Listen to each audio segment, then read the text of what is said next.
see a woman that had the shoes that matched the purse, the appropriate necklace on, the whole thing, the fragrance matching the occasion. He appreciated and enjoyed all that. Krista thinks that he's up there in heaven now and he's fashion consultant to the female angels. And he's telling them, he's saying, well, you need to tilt that halo just a little bit more, and a little cleavage wouldn't hurt in this situation. So after the birthday season, I would ask him, Langdon, why don't you get married and settle down? I mean, look at all these women. They adore you, and some of these gals are drop-dead gorgeous with wonderful figures, and they're sharp. Why don't you pick one? And he goes, oh, Dan, you don't understand. If I did that, I'd miss out on the best part. The best part being the chase. He says, that's what I love. I just love the chase. After I catch them, it's not like I don't love them anymore, but the best part's the chase, and I just can't get over the desire to chase that next woman. Well, that all changed about 14 years ago, and that's referencing, what was the term, bumped into each other on the front lawn. Well, the way I hear the story was that he's going to the party. He sees Krista, whom he didn't know at the time, of course, walking up the lawn. He takes a look at her and he says to himself, that is one mighty well put together woman. She looks like the actress Meryl Streep on a good day. And he says, boy, this is going to be a good party. I'm going to have fun here. And he goes up to her and he starts to put his Langdon Morris moves on her. What does she do, though, before he can even get through his first 2 or 3 sentences? She says, Langdon, I know who you are. I know what your reputation is in this town, and I want nothing to do with you. You are dismissed. And then she walks into the party, and he's left standing there.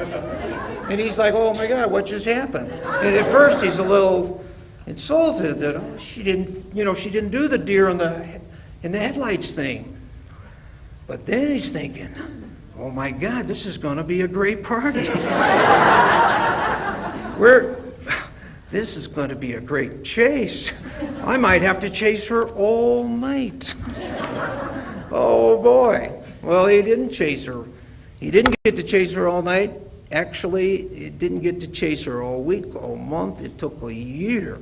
He chased her a year before he got her. This was the chase to end all chase. So the man who just craved the chase couldn't get enough of it. By the end of that year, things got very confusing and pretty soon he's like, it's like nothing he wanted more than to be married all of a sudden. Just like, wow, that's a magical, miraculous experience to turn that, let's call him a playboy, because he certainly was, into an absolutely devoted, loving, and loyal husband. So, and then they had this really, really great marriage and wonderful day-to-day living that he would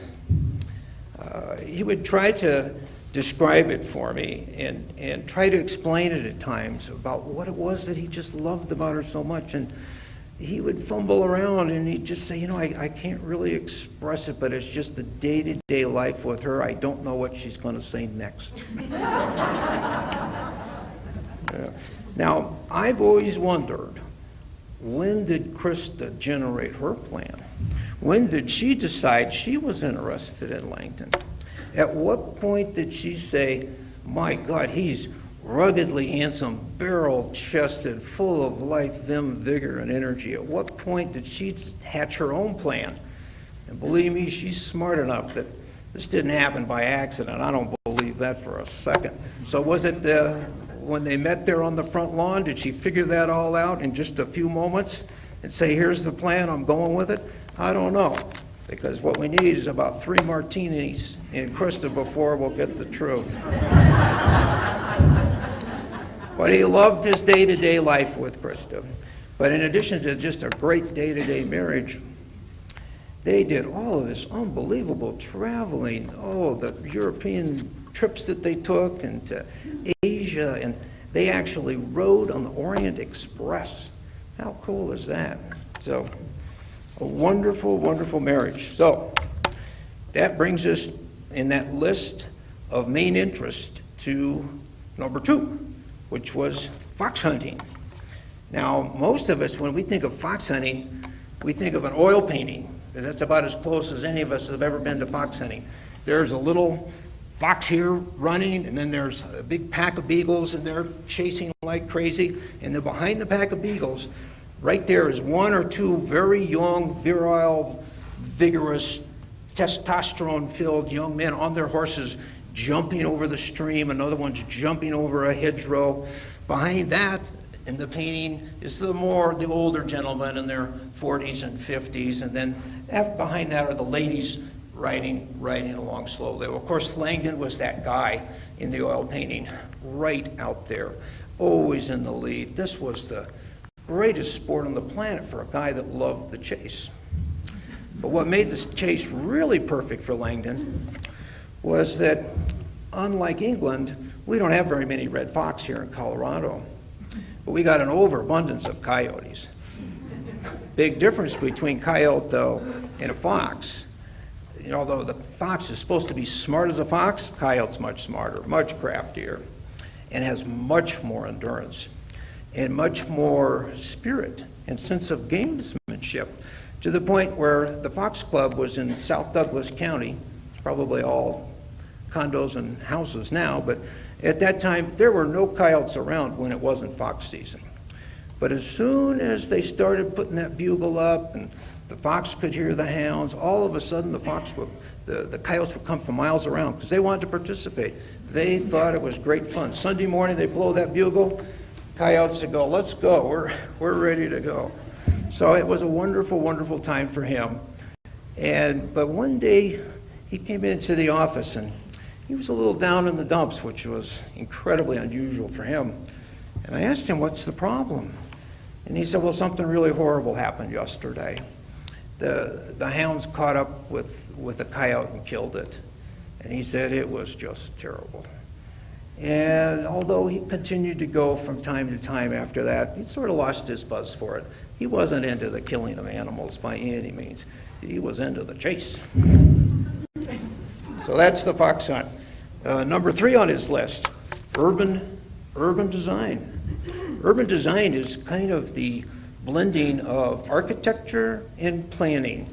It's not designing one building, but it's a series of buildings that interrelate. And of course, his masterpiece of urban design was Larimer Square. This was a project that when you drive down Larimer, you'd see all these nicely restored buildings. But the real design talent was when you'd go inside and you'd start strolling around and you'd go walk through the little arches and look down in the sunken beer gardens and look up at the bridge going this way. And he created like an amusement park right there in Larimer Square. It was the first of its kind. No city had ever done it before.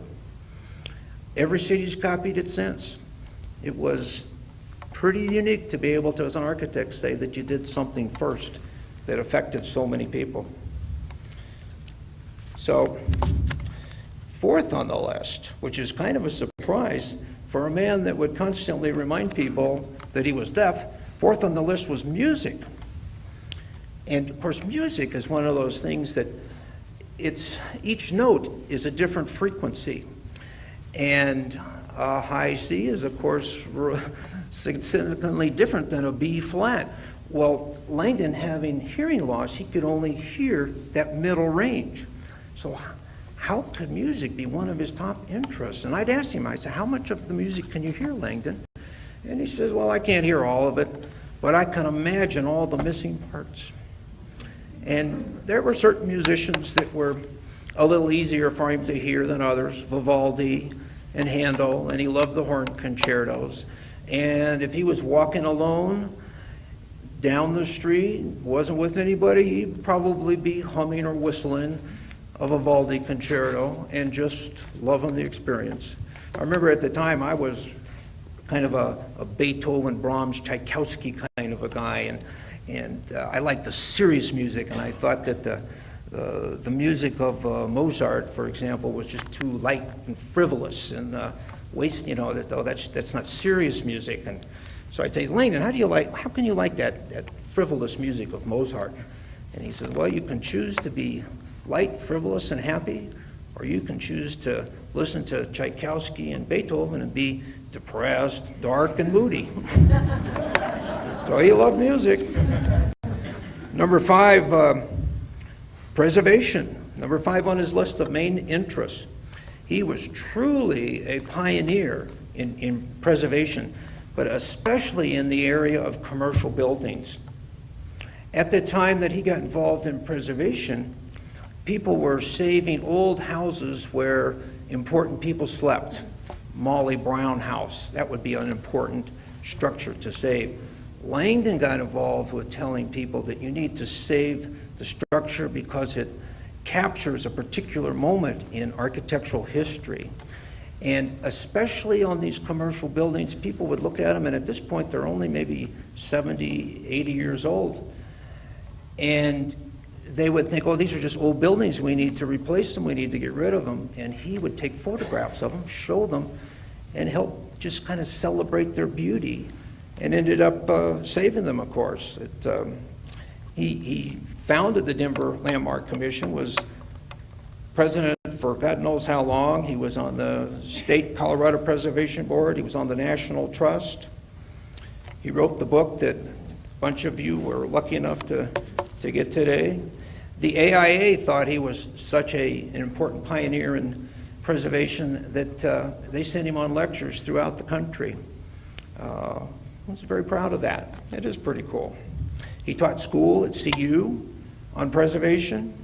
He went around to all the small little towns that all throughout the plains of Colorado and took photographs of their special buildings, and then went to the city council and showed them how important these buildings are and how special they were. He ended up being responsible for saving dozens of city halls and courthouses, libraries. But first and foremost, when Langdon got out of bed, what was he first and foremost? Before he even brushed his teeth, he was an architect. That's what he was. And in his mind, there was nothing more sacred than being an architect. He imagined that the whole world, the whole planet, each person's job did one thing, and that was to create a system in which individuals could practice architecture. And he was at the top of that pyramid. He felt privileged, and so he received a number of AIA design awards. Well, most architects never even get considered, but I think he had 4 or 5 design awards. Very hard to get. He did projects throughout the entire area. He did several churches in the Denver area, the Officers Club at the Air Force Academy, very cool little building. He did houses in Vail and Aspen. One of the houses that I've come to appreciate the most that he did, though, was his residence on South Garfield. I can remember at the time thinking, it's an interesting house, but it's not copying what's currently in the architectural magazines at the time. Why didn't he, show what he could do to the current style? Well, he was, as always, marching to a different drummer. And now I look back at the style of what he did on South Garfield, and I see that he was 15 years before his time. He was blending historic features with contemporary architecture, which later became known as postmodern. Michael Graves made a name for himself doing it. Langdon was doing it 15 years before its popularity. So first and foremost, he was an architect. I asked him a number of times at a number of different ages, when are you going to retire? Well, why would I want to retire? Absolutely not. And I can remember when he was probably approaching his 80s, it might have been older because I don't think any of us really truly know how old Langdon was. But he was certainly approaching his 80s and maybe already there and beyond. And I asked him, well, how many projects have you got going on? Oh, I've got 4 or 5 going on. And Krista at this point